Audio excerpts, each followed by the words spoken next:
Hello friends, मेरा नाम है सुहेल खान और ये मेरा ईमेल आईडी है suhelkhan786.sk@gmail.com। अगर आपको मेरे वीडियोस पसंद आए तो आप इस पर लाइक कर सकते हो और ये मेरा ईमेल आईडी है। आप इस पर आपके जो भी क्वेरीज है मेरे वीडियोस को लेकर के आप इस पर मेल कर सकते हो। ओके, आज जो हमारा प्रैक्टिकल है इसमें जो हम देखने जा रहे हैं इसमें हम स्विचिंग के बारे में देखेंगे।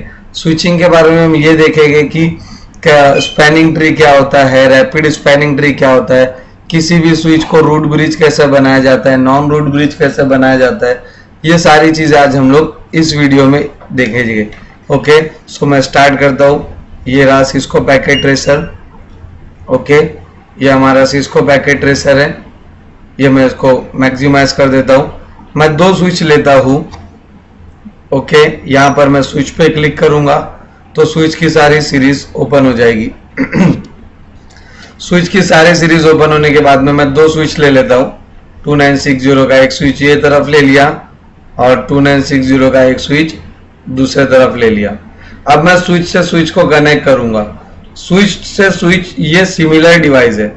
सिमिलर डिवाइस को जब भी आपको कनेक्ट करना होता है तो हम लोग क्रॉस केबल का यूज करते हैं। तो मैं इन दोनों के बीच में क्रॉस केबल लगाऊंगा। मैं दो स्विच के बीच में दो वायर लगाऊंगा क्योंकि दो स्विच के बीच में दो वायर रिडंडेंसी के लिए लगाया जाता है। जब भी मैं दो स्विच के बीच में दो वायर लगाऊंगा तो एक पाथ को ब्लॉक, एक वायर ब्लॉक हो जाएगा और एक वायर चालू रहेगा। ये सब करता है स्पैनिंग ट्री प्रोटोकॉल। ये सब कौन करता है? Spanning tree protocol. ठीक है,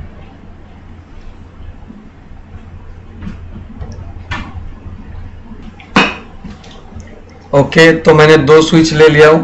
अब दो स्विच के बीच में मैं दो वायर लगाऊंगा। ओके, तो दो वायर में से स्पैनिंग ट्री प्रोटोकॉल जो इसमें बाय डिफॉल्ट अनेबल होता है, स्पैनिंग ट्री प्रोटोकॉल क्या करेगा, ये दो वायर्स के बीच में से एक वायर को चालू रखेगा और एक वायर को बंद कर देगा ताकि स्विच में लूपिंग ना हो।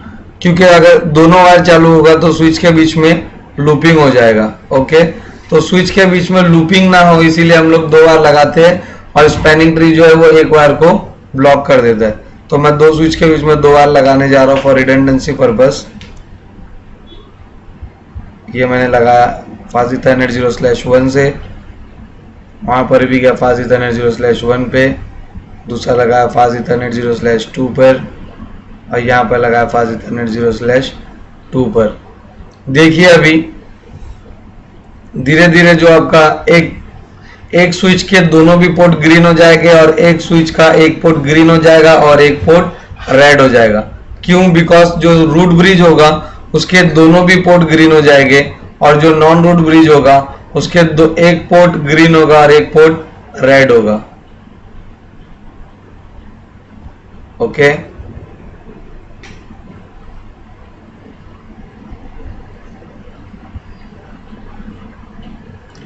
ये देखिए ये वाला जो स्विच है स्विच 1, ये वाले स्विच के दोनों भी पोर्ट जो है वो ग्रीन है और ये वाला आपको प्रॉपरली अगर नहीं दिख रहा होगा तो मैं इसको हाइड कर देता हूं। रेफरेंस डिवाइस, ये देखिए स्विच 1 का आप दोनों भी पोर्ट आपको ग्रीन दिखाई दे रहा होगा और स्विच 0 का आपको एक पोर्ट ग्रीन और एक पोर्ट रेड दिखाई दे रहा होगा। ये क्यों हुआ? क्योंकि जब मैंने दो स्विच के बीच में दो वायर लगाया तो ये लोग ने एक दूसरे से बीपीडीयूज एक्सचेंज किया। जब ये लोग दोनों ने एक दूसरे से बीपीडीयू एक्सचेंज किया तब पता चला कि ये वाला स्विच जो है इसका जो ब्रिज प्रायोरिटी है ये तो सेम है बट इसका मैक एड्रेस सबसे कम है। मतलब दोनों में बीपीडीयू एक्सचेंज करने के बाद में ये पता चला कि जो स्विच 1 है ये स्विच रूट ब्रिज है और ये स्विच 0 है ये स्विच नॉन रूट ब्रिज है। क्यों? क्योंकि वो स्विच रूट ब्रिज बनता है जिसका ब्रिज प्रायोरिटी सबसे कम होता है फर्स्ट कंडीशन। बट जब दोनों ने बीपीडीयू एक्सचेंज किया तो दोनों को नजर आया कि दोनों का ब्रिज प्रायोरिटी तो सेम है। फिर जब सेकंड लोग ने मैच किया तो मैक एड्रेस इसका कम निकला होगा स्विच 1 का, तो ये बन गया रूट ब्रिज। इसीलिए इसके दोनों पोर्ट चालू है और इसका एक पोर्ट चालू है और एक बंद है। चलिए मैं आपको कॉन्फ़िगरेशन इसका दिखाता हूं। फॉर एन एग्जाम्पल स्विच 1 पर गया, CLI में गया, अनेबल में गया, कमांड है show spanning tree. Show spanning tree command की वजह से आपको इसके बारे में सब कुछ पता चलेगा। ओके, तो मैं इसको नाम दे देता हूं, नहीं तो आपको पता नहीं चल पाएगा। ये स्विच 1 है तो इसको मैं होस्ट नेम दे देता हूं, host name switch, host name switch 1, enter. और दूसरे वाले को नाम दे देता हूं स्विच 0, तब हमको डिफरेंस प्रॉपरली पता चलेगा। Host name switch 2, sorry switch 0। अब हमको डिफरेंस प्रॉपर पता चलेगा। देखिए जब मैं स्विच 1 में जाता हूं, स्विच 1 में जाता हूं मैं जब, ओके, स्विच 1 में जब मैं करूंगा शो स्पैनिंग ट्री प्रोटोकॉल, तो शो स्पैनिंग ट्री प्रोटोकॉल मैंने किया। देखिए यहाँ पे जो इंफॉर्मेशन दिखाई दे रही है वो कुछ इस तरह से स्विच 1 की, यहाँ पे वो दिखाई दे रहा switch 1 spanning tree enable protocol, मतलब इस पे स्पैनिंग ट्री प्रोटोकॉल अनेबल्ड है by default. Root ID priority 32769, priority 32769, address मतलब मैक एड्रेस, मैक एड्रेस दिया हुआ है 004A9, और इधर पे लिखा है this bridge is the root, मतलब जो रूट ब्रिज है आपका, ये स्विच 1 के बारे में ये बता रहा है जिसमें हमने लॉगिन है। स्विच 1 बता रहा है कि मेरा प्रायोरिटी है 32769 जो कि बाय डिफॉल्ट सभी स्विच का होता है। फिर वो बता रहा है कि मेरा मैक एड्रेस है 0004 और आगे डैश डैश डैश, और this bridge is the root, जो रूट ब्रिज होगा उसके ऊपर क्लियरली लिखा होगा कि this bridge is the root. Okay, this bridge is the root. उसके बाजू में फिर नीचे भी सब उसी के बारे में दिया हुआ है, ठीक है। और एक चीज अगर आपको जानना है कि कोई भी स्विच रूट ब्रिज है या नॉन रूट ब्रिज है, तो आप एक सिंबल तो ये है कि रूट ब्रिज पे लिखा होगा कि this bridge is the root. दूसरा सिंबल ये है कि रूट ब्रिज स्विच जो होता है उसका जितना भी पोर्ट होता है वो सभी पोर्ट फॉरवर्डिंग मोड में होता है। तो यहां पर देखिए इंटरफेस, इंटरफेस के नीचे उसने दिया फास्ट इथरनेट 0/1 0/2, दो इंटरफेस है, दोनों भी इंटरफेस कैसा है स्टेटस फॉरवर्डिंग। कॉस्ट 19 मतलब यहां से कितने कॉस्ट में वो नॉन रूट ब्रिज को पहुंच रहा है, तो दोनों भी जगह से कॉस्ट 19 ही लग रहा है। ओके, और ये इसका priority neighbour peer to peer है। ओके, अब देखिए मैं आपको नॉन रूट ब्रिज का दिखाऊंगा जब, तो नॉन रूट ब्रिज का सिनेरियो कुछ डिफरेंट होगा। नॉन रूट ब्रिज पे गया मतलब स्विच 0 पे, यहाँ पे मैंने किया शो स्पैनिंग ट्री और एंटर किया, यहाँ पे अलग दिखा रहा है, यहाँ पर अलग दिखाएगा। देखो यहाँ पे उसने दिया हुआ है कि मेरा प्रायोरिटी ये है, और जो रूट ब्रिज है उसका मैक एड्रेस ये है, जो रूट ब्रिज का प्रायोरिटी ये है, रूट ब्रिज का मैक एड्रेस ये है। मुझे रूट ब्रिज को पहुंचने के लिए 19 कॉस्ट लग रहा है, और मैं वाया फास्ट इथरनेट 0/1 के थ्रू जा रहा हूँ। ये मैं फास्ट इथरनेट 0/1 वाला जो पोर्ट है ये वाला, इसके थ्रू मैं जा रहा हूँ। ओके, उसके बाद उसने फिर नीचे अपने बारे में दिया है कि मेरी प्रायोरिटी 32769 है जो कि बाय डिफॉल्ट सभी की होती है, और मेरा मैक एड्रेस है 00E0, और वहां पे 3 बार 0 था, तो कम उसका हुआ मैक एड्रेस। ये देखिए मैं कंपेयर करता हूं,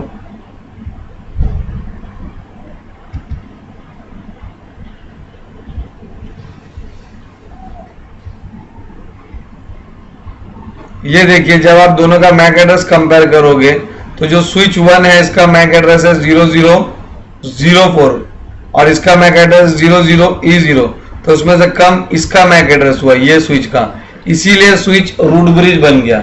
ओके, बिकॉज सबसे पहले जब स्विच एक दूसरे से बीपीडीज एक्सचेंज करते हैं तो फर्स्ट प्रायोरिटी होती है कि ब्रिज प्रायोरिटी मैच होना चाहिए, मतलब जिसकी कम होगी वो बन जाएगा रूट ब्रिज। तो प्रायोरिटी तो दोनों की भी सेम है 32769 एंड 32769। उसके बाद जब ये लोग ने मैक एड्रेस चेक किया तो मैक एड्रेस स्विच 1 का कम मिला, तो इसीलिए स्विच 1 बन गया रूट ब्रिज, इसीलिए उसके दोनों भी पोर्ट फॉरवर्डिंग पोर्ट है। ओके, तो अब अगर मैं चाहूं तो मैनुअली किसी भी स्विच को नॉन रूट ब्रिज बना सकता हूं।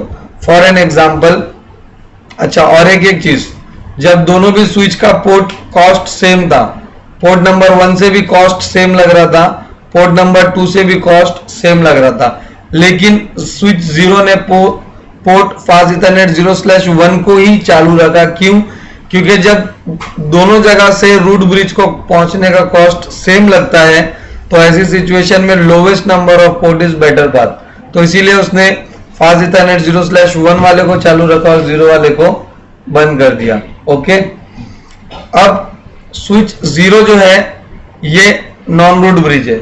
ओके, अब मैं नॉन रूट ब्रिज को रूट ब्रिज में बना सकता हूं मैनुअली। ये लोग ने सबसे पहला प्रायोरिटी एक्सचेंज किया, सेम निकला, मैक एड्रेस एक्सचेंज किया तो इसका स्विच 1 का मैक एड्रेस कम निकल गया तो ये बन गया रूट ब्रिज। लेकिन मुझे चाहिए कि नहीं, स्विच 0 जो है मुझे इसको रूट ब्रिज बनाना है, तो आप लोग इसको मैनुअली भी कर सकते हो विद कमांड। ओके, तो देखिए मैं आपको दिखाता हूं किस तरह से मैनुअली करते हैं।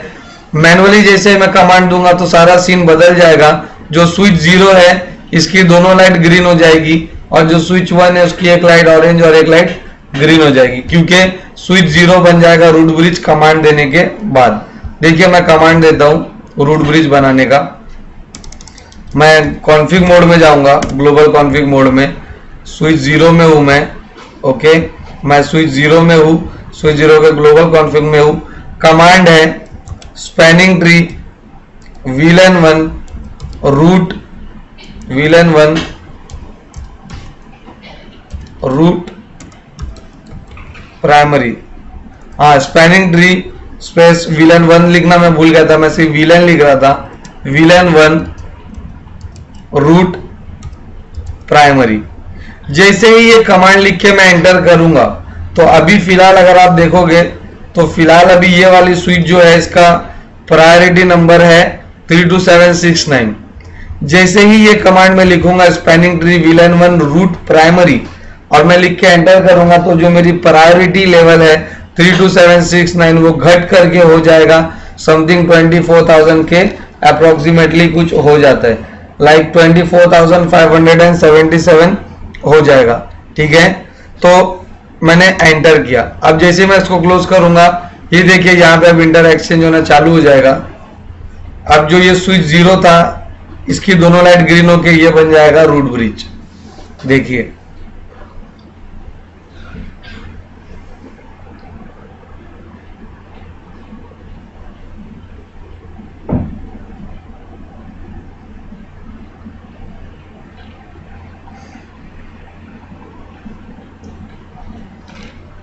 देखा, अब जो स्विच 0 था जो कि नॉन रूट ब्रिज हुआ करता था अब वो रूट ब्रिज बन गया, उसकी दोनों भी लाइट ग्रीन हो गई, और जो रूट ब्रिज था वो नॉन रूट ब्रिज बन गया। क्यों ऐसा, मैं आपको एक्सप्लेन करता हूं। जब मैंने स्विच 0 पे कमांड दिया कि spanning tree VLAN1 root primary, तो उस समय स्विच 0 का प्रायोरिटी 3279 से घट करके 32769 से घट करके 24,577 हो गया। फिर जब दोनों ने एक दूसरे से प्रायोरिटी एक्सचेंज किया जो कि ऑटोमेटिकली होता है, BPDUs एक्सचेंज किया, तो स्विच 1 को पता चला कि मेरे से भी कम प्रायोरिटी किसका है, स्विच 0 का, तो स्विच 0 बन गया रूट ब्रिज। अब देखिए अगर मैं आपको स्विच 0 का आउटपुट दिखाऊंगा तो इसका प्रायोरिटी घट गया होगा। कमांड है शो स्पैनिंग ट्री और एंटर। देखिए आप देख सकते हो क्लियरली, अब उसने लिख दिया है स्विच 0 का प्रायोरिटी 24,577 आया। ओके, ये जब भी घटेगा 2 बार 4096 से घटा और 24,577 हो गया, और अब स्विच 0 पर लिख के आ रहा है कि this bridge is the root bridge. Okay, और अगर मैं यहां पर देखूंगा तो स्विच 1 पे अब इसका प्रायोरिटी वही है, शो स्पैनिंग ट्री। देखिए आप देख सकते हैं इस पे ऐसा कुछ नहीं दिखा रहा है। ठीक है, इस पे तो नॉर्मली इसका 32769 दिखा रहा है, और जो 24,577 है वो स्विच 0 का है। इस तरह से आप लोग किसी भी स्विच को नॉन रूट ब्रिज से रूट ब्रिज बना सकते हो। ओके, तो ये था आपका रूट ब्रिज और नॉन रूट ब्रिज, किस तरह से आप लोग किसी भी नॉन रूट ब्रिज स्विच को रूट ब्रिज बना सकते हो। ओके, नॉन रूट ब्रिज को रूट ब्रिज किस तरह से बना सकते हो, ये था इसके बारे में।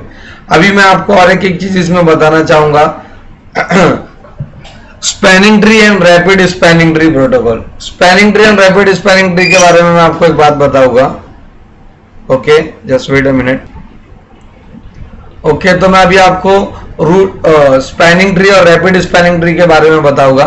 स्पैनिंग ट्री जो है वो कभी भी आपका लिंक डाउन हो जाएगा। फॉर एन एग्जांपल, ये वाला स्विच है, फिलहाल अभी ऊपर वाला लिंक चालू है। जब ऊपर वाला लिंक डाउन हो जाएगा तो नीचे वाला लिंक चालू करेगा, बट वो चालू करने के लिए भी 30 सेकंड लेता है, जिसमें कोई भी existing TCP based communication terminate हो सकता है। ओके, तो ऐसा ना हो इसीलिए रैपिड स्पैनिंग ट्री प्रोटोकॉल चलाया जाता है। देखिए, मैं सबसे पहले आपको स्पैनिंग ट्री अभी फिलहाल चल रहा है, अभी मैं लिंक डाउन करता हूं, देखो कितना टाइम लेगा। ये मैंने लिया क्रॉस, ये लिंक चालू है ऊपर वाला, जैसे ये डाउन करूंगा तो नीचे वाला ग्रीन होगा, बट वो टाइम लेगा। ये देखिए डाउन किया, अब ये ग्रीन तो होगा बट ये थोड़ा टाइम लेगा।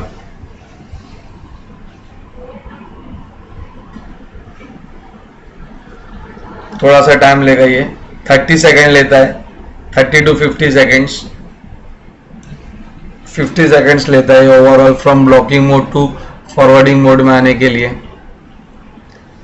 तो इतना टाइम ये ले रहा है। अब इसमें कोई भी टीसीपी बेस्ड कम्युनिकेशन होगा वो बीच में टर्मिनेट हो जाएगा। एग्जिस्टिंग टीसीपी बेस्ड कम्युनिकेशन अगर चल रहा होगा तो वो टर्मिनेट हो जाएगा। लेकिन अगर यही इसके अंदर, देखिए मैं फिर से बाहर लगा देता हूं, लेकिन यही अगर मैं इसके अंदर में रैपिड स्पैनिंग ट्री प्रोटोकॉल को चलाऊंगा तो ऐसा नहीं होगा। ओके, तो देखिए मैं दोनों में रैपिड स्पैनिंग ट्री प्रोटोकॉल चलाता हूं। मैं स्विच के CLI में गया, कॉन्फ़िग मोड में गया, वहां पे मैं रैपिड स्पैनिंग ट्री प्रोटोकॉल चलाऊंगा। रैपिड स्पैनिंग ट्री प्रोटोकॉल चलाने का कमांड है spanning tree mode rapid PVST, rapid -PVST। Enter किया तो इसमें अब rapid spanning tree protocol enable हो गया। दूसरे स्विच 1 में भी अनेबल कर देता हूं मैं। स्विच 1 में गया, कॉन्फ़िग मोड में गया, यहाँ पे रैपिड स्पैनिंग ट्री अनेबल करता हूं। Rapid spanning tree protocol enable करने का कमांड है spanning tree mode rapid PVST, enter. ये आपका रैपिड स्पैनिंग ट्री प्रोटोकॉल अब दोनों में अनेबल होगा। अब ये लोग दोनों एक दूसरे से सिलेक्शन करके root and non root bridge बनेगा। वही फिर से देखिए इन दोनों में आपस में एक दूसरे के साथ BPDO एक्सचेंज कर रहे हैं। जब BPDO एक्सचेंज हो जाएगा तो जो रूट ब्रिज है उसका दोनों लाइट ग्रीन हो जाएगा, और जो नॉन रूट ब्रिज है उसकी एक लाइट ग्रीन और एक लाइट ऑरेंज हो जाएगी।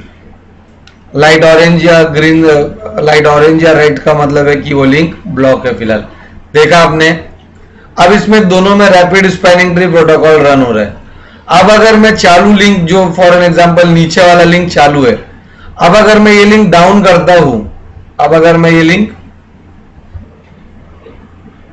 डाउन करता हूं तो ऊपर वाला लिंक फटाक से अप हो जाएगा, तुरंत अप हो जाएगा, वो टाइम नहीं लेगा। देखिए मैं अभी लिंक डाउन करता हूं, नीचे वाला ये गया मैं। अब इसमें रैपिड स्पैनिंग ट्री प्रोटोकॉल चल रहा है। जैसे ही नीचे का लिंक डाउन होगा तुरंत इमीडिएटली ऊपर वाला लिंक अप हो जाएगा। देखिए ये मैंने डाउन किया, देखो फटाक से अप हो गया, दिखा। तो ये फायदा है रैपिड स्पैनिंग ट्री प्रोटोकॉल चलाने का। रैपिड स्पैनिंग ट्री प्रोटोकॉल जो होता है वो लिंक को, वो जो है वो लिंक को लेस देन 3 to 30 सेकेंड में कन्वर्ट करता है। Okay, from blocking mode to forwarding mode. तो इसमें इस प्रैक्टिकल में, इस वीडियो में हमने जाना कि रूट ब्रिज क्या होता है, नॉन रूट ब्रिज क्या होता है, कैसा किसी भी स्विच को हम लोग रूट ब्रिज बनाते हैं, तो स्पैनिंग ट्री क्या होता है, रैपिड स्पैनिंग ट्री प्रोटोकॉल क्या होता है, किस तरह से स्पैनिंग ट्री प्रोटोकॉल ज्यादा टाइम लेता है from blocking mode to forwarding mode, किस तरह से rapid spanning tree less than 3 to 30 second लेता है। ये सब कुछ मैंने आपको प्रैक्टिकली इस वीडियो में दिखाया हूँ। Okay, so thank you for watching this video.